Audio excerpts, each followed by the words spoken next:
Auth66, day 49. A bunch of things to say today. One, back in office here recording. I've been doing a lot of recording at home. It's been a little bit jumbled lately too. I guess the beauty of my brain, I don't know, that's the way to put it, is that I could literally stand in front of a camera and talk about just about anything, even if it's not necessarily with any intention or purpose. It's a skill I guess I have. It was pointed out to me, just to be able to talk about anything and nothing and have things joined together. But some of my more favorite posts in Auth66 have been a little bit more intentional and not necessarily planned. It's not a script, but it is something where I kind of jot down some bullet points of what it is I want to be talking about, just to make sure that I can drive home a point and begin and end with a takeaway that somebody can enjoy. Which is kind of funny because when I was talking to one of my employees today, she was saying that, for her, when she watches a video, she thought that I was actually I'd planned out all 66 episodes or days or whatever, and that I had a plan I was working through. And I'm like, oh, I'm really glad it looked like that, but that's definitely not how I've been working. Maybe if I would have, started with some planning in mind, which I really should have from an operational perspective, but definitely didn't. That could have been a consideration, but most of the time I've just been talking about things that strike me based on, what's going on currently at work or in my personal life or what I'm interested in talking about. But I think for the rest of my time on this journey, since it's coming so close to, being at an end compared to the beginning, I'm going to try and be a little bit more intentional about what it is that I'm talking about and plan it out a little bit better. That way, maybe you get something out of it. So today, my topic is suggested by said employee, and it's kind of like a discussion about, having a set of values as an organization that help you define what it is for a client to be the right fit. And then, how do you carry that through and manage it throughout the whole company? / how do you deal with that when you have to make the tough decision to let a client go? Because much like employees, when things are not a good fit, it doesn't make somebody bad. It just means maybe not the right one for you. And it's important to recognize that and move on in a way that serves all people involved, right?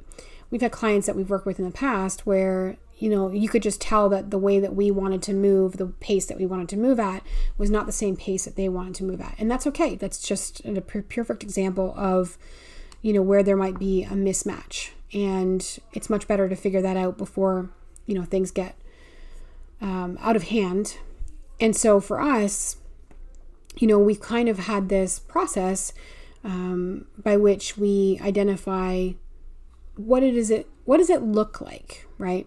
So everybody talks about, from a marketing perspective, this is the ideal client profile. This is, we want to have this many computers, and we want to have this type of market or niche or whatever it is that you've chosen. And those are all valid things. But beyond that, even within whatever specialty you work in, you're going to find that there are people that have this fit. Like if you walk in, the words that they use, the language that they use to approach it, the way that they problem solve, there's going to be similarities, or at least some shared language there. And we found it important to kind of sketch what that looks like out, so that when we walk in, we recognize it right away. Because though this employee's question was surrounding how do you get rid of, how do you make that decision to get rid of somebody who might not be the right fit or might not fit what you're looking for.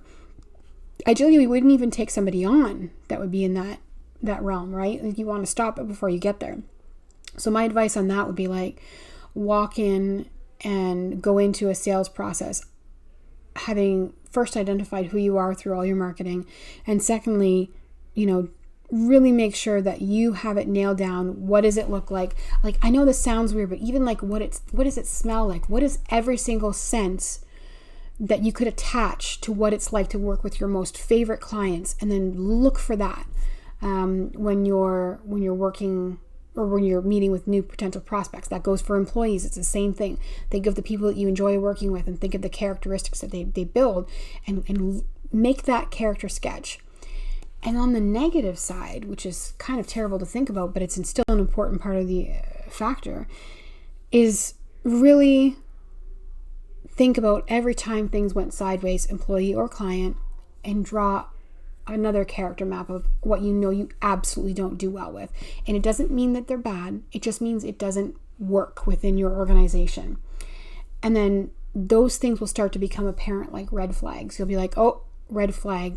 I don't know about that.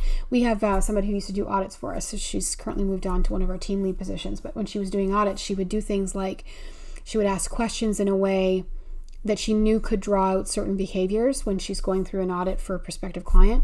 And if they drew them out, then she would make sure to highlight that in the report back to us. Like, I'm worried, they're not interested in investing in their infrastructure at all. Like, these are things that might be roadblocks for us going forward. Also, the way that they spoke to me was quite condescending. Things like that would come up in terms of the audit, and that's an important factor to think about, right?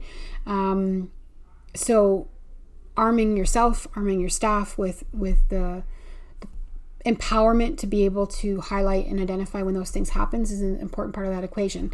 And then if you found yourself in a situation where maybe an approver changes, maybe there's a new person that gets brought in as your point of contact, whatever it looks like, and you suddenly know that there's going to be an issue with a mismatch and a fit, unfortunately, sometimes you just have to make those decisions. And when something happens, you have to have the trust of your team to give you the feedback.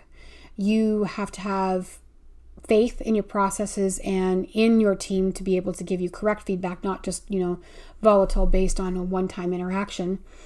And then you have to sit down and say to the client, like, these are the things where we're misaligned. We've definitely had that in the past where we've got clients that we still have, and their method of communicating was very aggressive. I think they had kind of thought at that point that you must be aggressive with vendors in order to get a response. So when they would call us, they would be extremely aggressive.